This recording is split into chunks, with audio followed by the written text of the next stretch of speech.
1 week ago, Rockstar released a trailer announcing the re-release of Red Dead Redemption. Let me tell you, as someone who played Red Dead Redemption on PlayStation 3, it still remains one of my favorites of all time, one of my favorite video games of all time, one of the very best games on PlayStation 3. I can't really say enough how amazing it is. It's still great to this day. If you have the game, your PS3 console is still working, play it. Yes, the frame rate may be a bit choppy. It can be choppy, not as stable as Xbox 360, but still play it. It's still amazing. And I am glad that it's getting a re-release for PlayStation 4 and Nintendo Switch. No need for Xbox One because the Xbox 360 version is already backwards compatible on modern Xbox systems. So it already works on Xbox One and Xbox Series. But of course, like nowadays, there has to be some sort of issue, right? So what is the problem?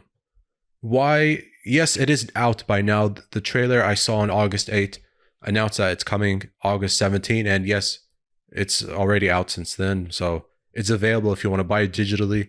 It's going to come physically October 13th if you want to wait. So yes, high resolution, probably cleaner texture detail, take advantage of the hardware, but it's not obviously it's not a remake, and technically it's not actually a remaster. It's just simply a port, but it is a better looking and cleaner port. So yes, high resolutions, but still at 30 FPS. Now, what's part of the problem? Of course, price has been a common complaint, and that's understandable since you can buy it for Xbox 360 digitally for like $30 or maybe a used copy for less. Whereas for PS4 and I'm assuming on the Switch at $50. So I understand the complaint there, you know? And there's no multiplayer, but then again, for a single player like this, like who really cares about multiplayer? Seriously? I know there was originally multiplayer when it was released in 2010, but for a game like this that really thrives as a single player open world adventure, should I really care? Honestly? So no. But in response to that, when IGN asked Strauss Zelnick, the CEO of Take-Two, about the game's price, he said that's just what we believe is commercially accurate price for it. And also Take-Two's executive vice president of finance, Hannah Sage, noted that a big reason for the high price is the inclusion of the Undead Nightmare add-on, which was extremely popular at the time. I should also mention the Undead Nightmare, which is like an alternative story with, for some reason, everyone becoming like zombies in the West. So that was also really cool and critically acclaimed. In fact, back then at that time, during the popularity of those consoles, it did get like a Game of the Year edition with the original game and the Undead Nightmare, and I have it, and it's still really cool. So she did call that the bundle certainly great value for consumers. And again, like not a lot of people will agree with the base game and the Undead Nightmare DLC. And I think on the Xbox store it is like $13. So probably like the whole package by itself, maybe like $43, still a decent price.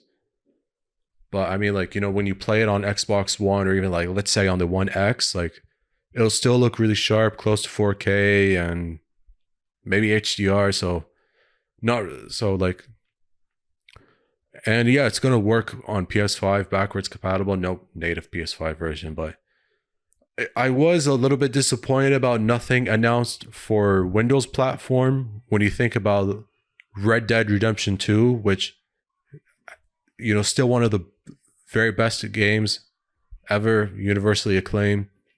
And most people would actually say Red Dead Redemption 2 looks better than really most games available on Xbox Series or PS5. RDR2 is already available on Windows, so it is actually a creative decision from Rockstar. That's the only reason why there's no Windows announcement. I just think it's weird that's not coming to Windows, considering that even GTA 4 got a Windows release, GTA 5 is on Windows, Red Dead Redemption 2 is on Windows as well. But Red Dead Redemption, the original one, still no Windows release.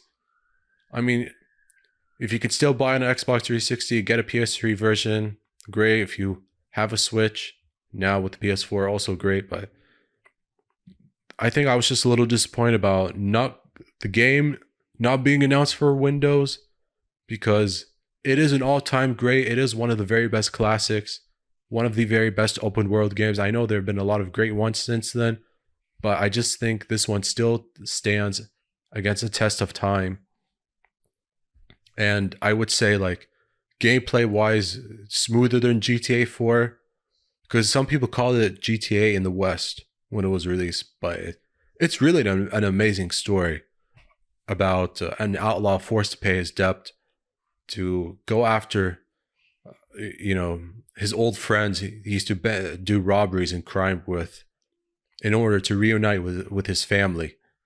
And it's like still so amazing. I forgot how long it was, but I remember finishing it in summer 2017. Still fantastic. So whether you played it before or not, go buy it. If you want to wait for a sale, that's totally fine. Nothing wrong with wait for the price when it's on sale. But it is a must-have. It is totally worth it. Even though the reactions toward the $50 price tag are valid, it's still one of the very best of all time.